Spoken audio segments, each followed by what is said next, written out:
Enzo Recto, kalaban ang katiwalian at kasinungalingan, kakampi sa katotohanan at kabutihan. Ang pwedeng clear message dito, ayaw kasi ng China na lumapit tayo dun sa Baho de Masinloc, no? Sa Scarborough Shoal. At number 2, ayaw nilang i-enforce natin yung arbitral ruling na panalo tayo. So, ginagawa nila yan para itaboy tayo, para hindi tayo makalapit doon sa Baho de Masinloc na alam naman natin na traditional fishing ground ng Pilipinas yan, no? Wala pa yung Amerikano dyan, no? Wala pa yung ibang bansa, nangingisda na ang Pilipinas dyan sa Baho de Masinloc. Alam nyo, yung UNCLOS, 1982 lang nagawa, no? At pinirmahan ng China yan at niratify noong 1996, no? Pero bago ang UNCLOS, ano ba ang batas na sumasakop sa karagatan? Wala po, di ba? Ibig sabihin, lahat ng bansa pwedeng lumayag, pwedeng mangisda, pwedeng anong gawin nila dyan. Sa high seas, libre po sila. Kasi wala ding territorial water nun eh. Wala ding continental zone. Nangyayari lang po yung maritime zone na yan noong 1982 sa UNCLOS na pinirma sa Caracas, Venezuela. No? Dahil nung unang panahon, sinasabi ng China na meron silang historical rights, lahat naman lumalayag dyan eh. Pero nung pinirmahan nila yung UNCLOS at sila nag-ratify noong 1996, they relinquished, all the rights that they had before.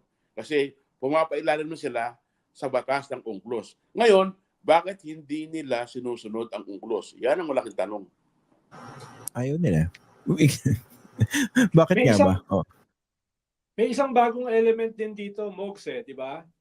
Dahil yung binanggit nyo ni Christian na Chinese scholar, no? Ang isang sinabi nga niya, katulad ng sinabi nyo kanina, ay nagbago, game changer, yung ating victory sa UNCLOS. Pero Correct. yung ikalawa na binanggit niya, itong scholar na ito, anong pangalan niya ulit, Christian? Taga lang, hanapin ko ulit. Go. Tuloy lang. Mas magaling ka mag-pronounce eh. Baka nga mali, kaya ko ulitin eh.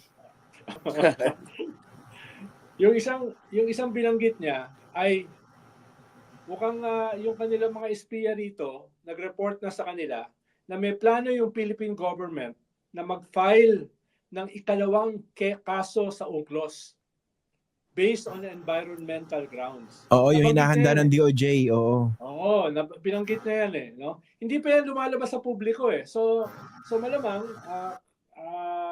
sinabihan sila ng mga traidor at mga taksil na nandito sa ating bansa na may plano ang DOJ na magsampa ng second case sa UNCLOS. At ikalawa, kung magsasampa ang Pilipinas ng second case sa UNCLOS, baka ganahan yung ibang mga bansa na claimants din, katulad ng Vietnam, na mag-file din ng similar case. Yun yung sinabi nito scholar na ito. Kaya isang dahilan yan kung bakit nag-i-scale up yung aggression ng China. No? Para ma-discourage yung mga nagpaplano na magsampa ng kaso na gumaya sa Pilipinas. Dahil pinatunayan natin na kayang manalo ng isang maliit na bansa laban sa isang superpower. No? Yun yung sinabi nitong scholar na yan. Oh, tsaka usually, di ba pag if you want to know what a government like China's is thinking, natetelegraph yan through the writings, no? O kaya mga pronouncements sa kanilang mga scholars o ng kanilang state media. So, importante i-monitor yan, no? The same way na pag may mga, pro-China o kaya mga propagandista dito, no? Sa Pilipinas, parang ito rin yung nagko-communicate, di ba? Tama ba? Yung mga pangit. Mogs, pasensya na kasi ang context niyan, itong guest natin, sabi niya, yung mga pro-China na propagandista daw dito sa Pilipinas, ang papangit. Yan tao yung mga pangit eh. Okay.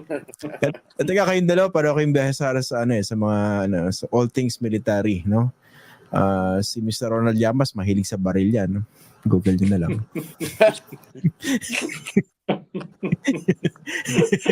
Okay ba? Hindi, ano yan, maganda yung nilatag ko lang kasi ang tanong ko sa inyong dalawa, gentlemen, diba doon pa natin nadidinig, dito sa ongoing modernization ng ating Armed Forces of the Philippines, ito kasi yung tumatak na term sa akin, pero alam ko rin sa latest modernization program, iba na yung term, diba?